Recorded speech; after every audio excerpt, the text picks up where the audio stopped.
According to the National Association of Realtors, existing home sales have declined for the second month in a row, dropping by 3.4% nationwide. This decrease is partially because of the higher interest rates, which affect the affordability of homes for buyers. In comparison to the same period last year, sales have fallen by 23%, while contract signings have dropped by 20%. But how does this compare to the Tucson housing market? Who has the upper hand in this market, buyers or sellers? Is now a good time to sell your home? And should you wait until interest rates come down before you buy a Tucson home? Hey everyone, it's Kimberly, your go-to real estate agent here in Tucson, Arizona, and today we are talking about the state of the Tucson housing market. But first, please hit the like and subscribe buttons to follow along with Tucson news and learn more about things to do and see and know about this city, my hometown. And when you're ready to buy or sell a home in Tucson or the surrounding areas, all my contact information is in the description below each video on the channel. We have hundreds of videos out about Tucson and real estate on this channel, so explore the rest after this one. As home sales cool down, some parts of the country have experienced a relief in declining sale prices. This means that home prices are coming down across the country since people just aren't buying houses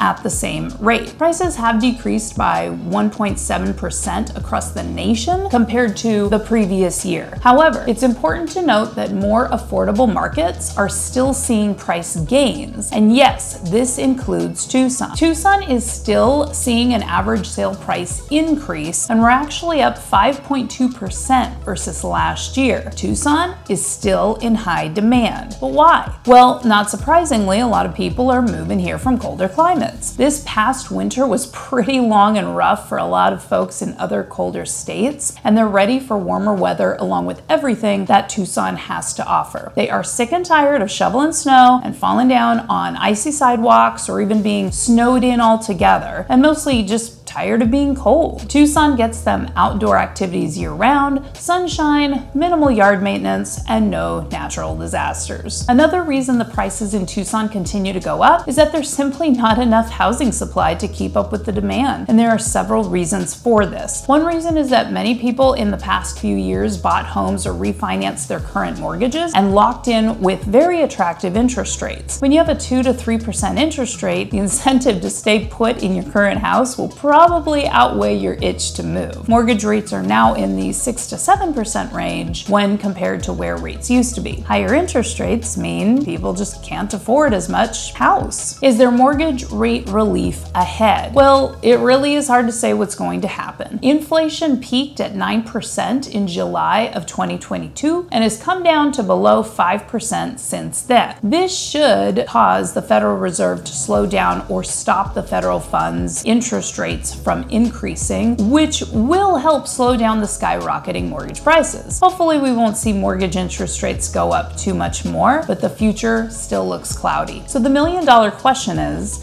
now a good time to purchase a Tucson home? Well, renting in Tucson has gotten fairly expensive, especially nicer homes in higher demand areas. And from what I understand, renting has gotten fairly expensive across the nation, not just in Tucson. I actually think it's a great time to buy, regardless of if interest rates are planning to go up or down. The way I see it is this: if you buy now and rates go up to 10%, you win because you got the lower interest rate. However, if rates go down in the near future, that probably means that more buyers will be out buying homes, and you would therefore have more competition, which will drive prices up. So if you buy today, you're still getting that lower price, but you can probably refinance down the road for that lower interest rate if and when they go down. It's very hard to time the market. In fact, it's practically impossible. Meanwhile, if you're paying cash, you can pretty much name your terms, especially if the home you're interested in has been on the market for a while. Sellers love cash buyers because their transactions tend to have fewer hiccups along the way, and as a cash buyer, it won't matter what today's interest rates are or what they would be like in the future. New listings of homes have decreased by 21% for single-family houses. So we have fewer houses coming to market. Meanwhile, pending sales decreased by almost 8%. So that means we have fewer homes for sale, and of the homes we have for sale, fewer are under contract than 1 year prior. How long are homes sitting on the market? The time it takes for a home to be sold, known as days on market, has increased significantly since this time last year. But the average days on the market 12 months ago was the lowest it's been in the last 25 years. So honestly, homes are now back to sitting on the market with a normal amount of time, historically speaking. And for the past 3 months, homes have been going under contract faster in Tucson, probably because inventory continues to drop and has dropped every month for the past 7 months. To sum up Tucson's housing market, fluctuating interest rates have influenced some buyers to delay their home purchases. Additionally, a shortage of available homes, also known as inventory, has contributed to lower than average home sales. So who really has the upper hand in this market? Well, during my recent transactions, I have noticed a lot more give and take and a bit more reasonable negotiations compared to 1 to 2 years ago. Before, we were having ridiculous bidding wars, and the sellers